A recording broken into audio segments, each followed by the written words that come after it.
Ölkə kubokunun finalına çıxan Sabah sanki uğursuzluqla uğurun sərhəddində bir neytral zonada dayanıb.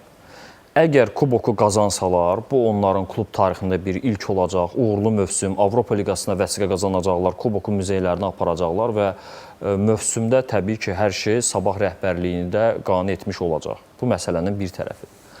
Əgər kuboku qazanmasalar, nəzərə alınacaq ki, ötən mövsümdə çox böyük çətinliklərlə üzləşmişdilər.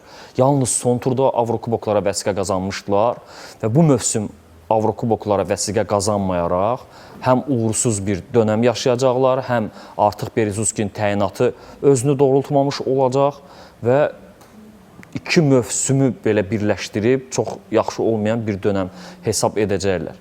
Ona görə Sabahın situasiyası çox belə qəribə və əcaibdir. Yenə deyirəm, uğurla uğursuzluğun sanki arasında bir neytral zonada gözləyirlər.